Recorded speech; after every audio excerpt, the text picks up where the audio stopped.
Freedom Summer, written by Deborah Wiles, illustrated by Jerome Laguerre. Another beautiful book, young people. It's a book all about summer, Freedom Summer, and there's a historical piece to this book as well. It's an Aladdin paperback. John Henry Waddell is my best friend. His mama works for my mama. Her name is Annie Mae. Every morning at 8 o'clock, Annie Mae steps off the country bus and walks up the long hill to my house. If it's summer, John Henry is stepping it right beside her. Oh, this is an older book. It's about an earlier time. We like to help Annie Mae. We shell butter beans. We sweep the front porch. We let the cats in, then chase the cats out of the house until Annie Mae says, "Shoo, enough of you two, go play." We shoot marbles in the dirt until we're too hot to be alive. Then we yell, "Last one in is a rotten egg," and run straight for Fiddler's Creek. There they are, running towards Fiddler's Creek. John Henry swims better than anybody I know. He crawls like a catfish, blows bubbles like a swamp monster, but he doesn't swim in the town pool with me. He's not allowed. So we dam the creek with rocks and sticks to make a swimming spot, then holler and jump in wearing only our skin. So they made a swimming hole themselves. Okay, so this must be back in the 50s. John Henry's skin is the color of brown butter. He smells like pine needles after a good rain. My skin is the color of the pale moths that dance around the porch light at night. John Henry says I smell like a just washed sock. "This means war," I shout. We churn that water into a white hurricane and laugh until our sides hurt. Then we float on our backs and spout like whales. "I'm gonna be a fireman when I grow up," I say. "Me too," says John Henry.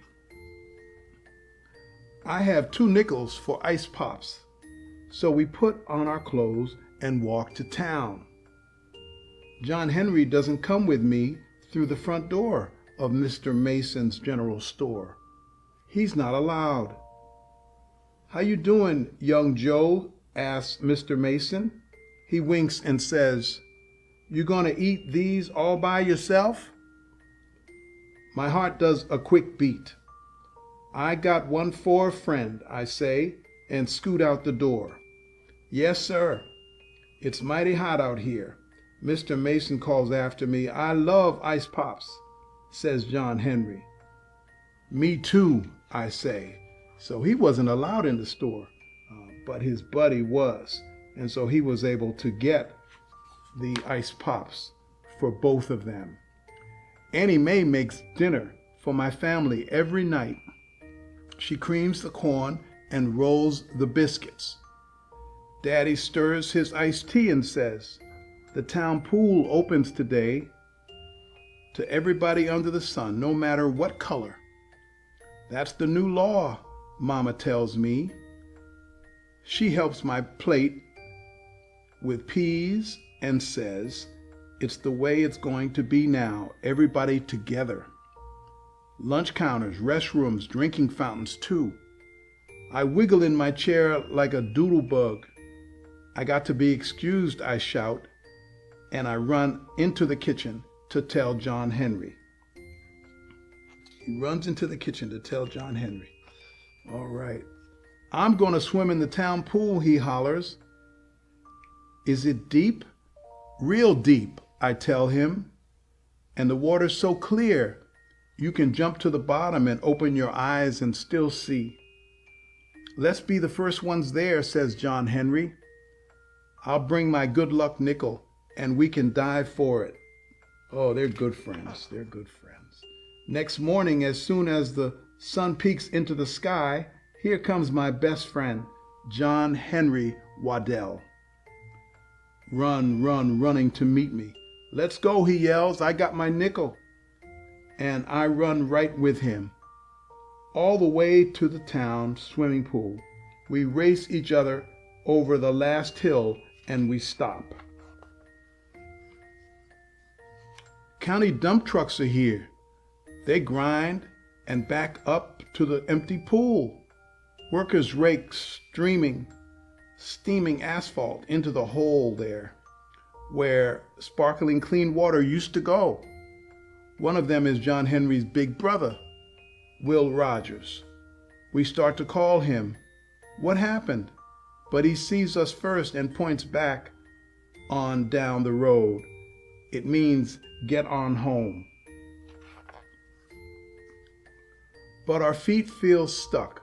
We can't budge. So we hunker in the tall weeds and watch all morning until the pool is filled with hot, spongy tar. Shh. Smoky steam rises in the air.